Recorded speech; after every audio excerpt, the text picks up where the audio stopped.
Can't find time to write? Writing in the nooks and crannies of life and never sure when or if you're going to get your words in this week? If this is you, I have a time management system for authors that's going to make your writing life a whole lot easier. Stay tuned. Hi there. Do you want to write fiction that readers gush about, but you can't figure out how to fill in the beginning, middle, or end of your story? I can help with that. Do you struggle to flesh out character or plot, or to stick with your story long enough to finish it? I can help with that. Once your book is written, are you totally clueless about marketing? Do you find yourself Googling how to market a book or how to make money on fiction? I can help with that. Welcome to the Prolific Author Podcast. You know you're meant to write fiction, but you can't seem to nail down the skills or processes that make it simple and repeatable, not to mention fun. So you wait around for the muse to show up, try to force your story into a template or outline, or take months, if not years, to discover your story. Plot twist, there's a better way. Hi, I'm Liesl, USA Today bestselling author, story psychologist, writing craft geek, Christian, and story clarity coach. After 10 years of trying to master fiction using the old industry standard writing advice, I still felt lost. I finally learned what fictional storytelling and the human template are really about: humanity, emotional connection, and serving our readers by giving them relief through vicarious experience. Imagine learning how to flesh out your characters, plot, world, and theme with such definition and clarity that every story you ever write lands with readers and makes people go, wow, now there's an author. Imagine knowing how to drill down to the heart of your story, to learn what it's really about, and tell the unique story that only you can tell, so that you can get more readers, more downloads, more royalties, and of course, more fiction writing success. This is the podcast for you. We are prolific authors. Okay, so I have been there. I have been the person who is trying to build a business with my writing or even with my courses, and there's so much to do. You have this long to-do list, and you only have a few hours a week to work. You still have a job, you still have a life, you probably have kids to take care of, a significant other, things to do in your community and your church and the whole 9 yards. And you're just kind of guessing when you're going to get stuff done and hoping you get a few things done this week. Now, when you actually sit down to work, you're going to do the best you can to maximize that work time and get as much work done as possible. But it never really seems like enough. Even though you might have sat down for an hour or two and gotten some things done, you have so many things on your to-do list that you're constantly worrying about not getting everything done and when you're going to have time to get something else done. And it just feels like this long list extending out in front of you, and you're never going to quite get a handle on it. I mean, I've been there. I did that for years. Okay, so I totally know what it's like. And the biggest problem with something like that isn't that you aren't getting the work done, because most people, if you're taking whatever time you have to cram in work, you are getting work done. You're making progress slowly but steadily. But the problem is that the psychological element of it, okay? Because you're constantly stressed about what you didn't get done and what you're going to do next and when you're going to do next, okay? And, what are you going to do about it? There's really no solution, right? If you're trying to get your writing done and you're determined to get your writing done, but everything's in flux and you can't write at the same time every day and you don't have the same amount of time every day and your schedule is changing weekly or daily, I mean, there's not really anything else you can do. You just have to push through and write whenever you can. And you've probably heard me say this on the podcast. Most people these days, especially when they're starting out, cannot jealously guard a single chunk of time every single day to write. That would be nice. That's what we all would love to do. But especially when you're starting out, most people are writing in the cracks of life. They are writing when they put the baby down for sleep, or getting up in the morning before work, or, just having to really carve out the time in tiny little chunks of their life that they actually have. So it doesn't seem like there's really much of a solution for that, right? Not quite. That's actually why I'm doing this podcast today. And don't get me wrong, even I do not write at the same time every day. My life too is crazy, and I don't have a particular set time. But this time management system that I'm about to give you is specifically for people who are in that predicament, who don't have much time, who are not yet using their writing as their main 9-to-5 job, all of that. So here's the thing. Even though it seems like this is the best way to do things because your schedule is always changing, I promise you, if you use the system I'm going to give you today, you'll get more done, have greater peace of mind, and be a lot more productive. And remember, this is specifically for those who don't have much time to write and are often writing during different times of the day, or are trying to write around and between everything else they have going on in their life, right? Is that you? I bet it's most of you. So why would this help you be more productive and have greater peace? It's because of what I talked about earlier. It has to do with the psychological aspect, with the peace of mind aspect, okay? Anytime we're stressed or uncertain about something, it automatically makes us less creative and less productive. And that's just a fact, guys, okay? If we're in a lot of turmoil and stress and worrying about things all the time, worrying that we didn't get enough done and we don't know when we're going to have time again, we literally get less done even when we're working because of that stress that's on our brain. And that's exactly what we're trying to avoid, okay? So I bet by now you're wondering what exactly this time management system is. It's actually pretty simple, but most people are not doing this. So get out your paper and pen, and this is what I want you to do.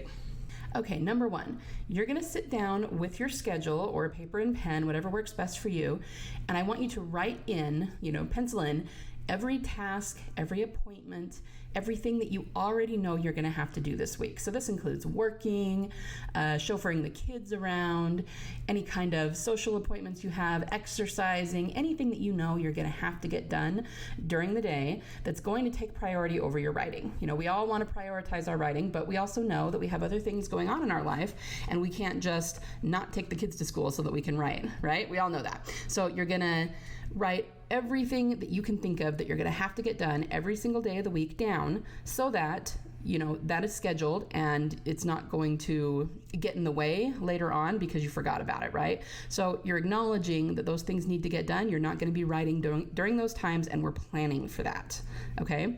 If you can't get out of it, if it's not something that you can put off till later, then you might as well plan for it. All right, so after doing that, you're going to highlight any other times in your schedule that you're looking at, even if they're just nooks and crannies, a few minutes here, a half hour there, that you're not specifically doing something else, okay? These are the times that you have to write. These are the times when you're going to be able to sit down and work. So you're going to add this time up and figure out how many hours you have next week to do some writing in.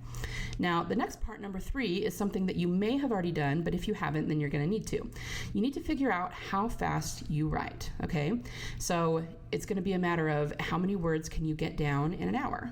Now, if you've never figured this out, if you've never done this before, you're going to learn by doing this system because you're going to need to plan for how much you can get done in each of those little chunks of time. And of course, this can be actually writing words. This can be planning if you're like an outliner or somebody who needs to, sit and think about things and plan beforehand. It can also be editing, but you just have to kind of get a feel for how long it's going to take you to do that so that you'll know how much work you can get done in any chunk of time. Now, if you've never done this before and you don't know how long it takes you to write, you're going to take your best guess based on, your past writing. And it's not set in stone. You can definitely tweak it once you learn. So maybe you have no idea how long it takes you to write, and you say, okay, I think I can get 2,000 words done in an hour. But after doing this for a week, it turns out you can only get 1,500 done in an hour. Or maybe the opposite. Maybe you're getting more like 3,000 done in an hour. Doesn't matter. No right or wrong. You're just going to figure out how long it takes you to get some writing done. You're going to learn and tweak as you go, and of course you're going to be learning and tweaking with each new task or activity. If you know you need an hour to sit and think and hash out your outline, then you'll know that that's about how long you need the next time. If it's taking you an hour to write 2,000 words, but 2 hours to edit them, okay, then at least that's information that we can use to lay down our schedule, okay? So there might be a little bit of a learning curve at the beginning. And the great thing about this is that eventually you're going to be able to predict how long it takes to finish a book. If it takes you X amount of time to write 2,000 words, we'll use that still as an example, and you know that you write 80,000 word books. Let's say it takes you an hour to write 2,000 words, and you know that most of your books are right around 80,000 words. Well, you can do the math and figure out that it's going to take you about 40 hours to finish the first draft of that book. If you've got 2 hours a week, it's going to take you 20 weeks. This is what I'm saying. Of course, that doesn't include editing or maybe outlining, but you can add those in as you go, and you'll be able to predict how long it's going to take you based on your current schedule to finish your book, okay? There's a lot of power in that. It's very empowering to know that you can schedule something and it's going to get done. So The beauty of this kind of time blocking and time management is that even if you only have, say, an hour a day when the baby is sleeping, you can knock out that hour and not be stressed about it. You'll know that everything will get taken care of in its time because you've already planned for it. Okay, so my point is, you're going to block your time for the week. You're going to plan what you need to do, what you need to get done, and you don't have to just haphazardly try to get as much done as possible, right? You're already going to have planned for it. And so as you work, you take your little block of hours, say on Monday and then say on Wednesday, you will know that you can get, maximize your work time during that little block of time. And you don't have to worry that other things aren't getting done because you've already planned them throughout your week or subsequent weeks, okay? So my point is, you're eliminating that factor of worry and stress. You can sit down, knock out your work for that day, and then be very present in the rest of your life because you know when you're going to get your writing done, that it is going to get done, and you're not stressing about whether or not you're going to get the words written or when the next time you're going to have to write, okay? This is really, really a powerful time management system, and I would actually encourage you to do it for every part of your life. Time block everything this way so that you're not stressed about anything that you need to get done, okay? Like I said, it's a pretty simple system, but I've done it myself and it works very well, and it just takes out the stress and the psychological element, and you can be confident and comfortable and empowered knowing that you will always have time to get everything done because you've already planned it that way, okay? So let's do a recap. First, you're going to sit down with a schedule, piece of paper and pen, whatever works for you, and block out all the appointments, all of the tasks that you already have to do for this week. Then you're going to look at and highlight the extra times so that you know exactly when you'll be able to write. And keep in mind, this includes sleep. Obviously, you got to sleep. And so block out the time for sleeping because you won't be writing then as well. And that way you know exactly what chunks of time you have over the week to write. Then you have to figure out how fast you write and how long everything is going to take you. And that part might take a few weeks because you may not know and you may have to tweak, and that's perfectly okay. You're going to learn a lot about yourself and your writing abilities while you're doing this. And that's pretty much it. Then you will be able to write in whatever time you have and not stress about anything else. Okay, so this was kind of a quick tip episode, not very long, but I just wanted to give you this as a way to help maximize your writing time and take some of the stress off of your shoulders. Now, if you're the kind of person that sits down and doesn't know what to write, or feel like you end up kind of wasting a lot of the working time you do have because you're staring at a blank page, or you're struggling with what happens next in your story, or how to end it, or how to transition to the next scene, anything like that, I am here to help you. And I do still have quite a few slots open this month for Master Storyteller coaching. So if you'd like my help with that, I can help you hash out whatever you are struggling with. I usually start out with something specific, but we can talk about anything you want, anything that you need help with. Just go to bit.ly/story theme, which I will also have linked in the show notes, and sign up for a session of Master Storyteller coaching, okay? Let's get your story written, let's get it finished, and let's get it out to the world. All right, that is it for today. It was just a quick episode that was really fun to do, and I hope that it had some value for you. So go forth and write some great stories, and let's change the world one story at a time. See you next week. Before you go, if you found value in this episode, can you do me a solid and share it with other authors you think might benefit from it?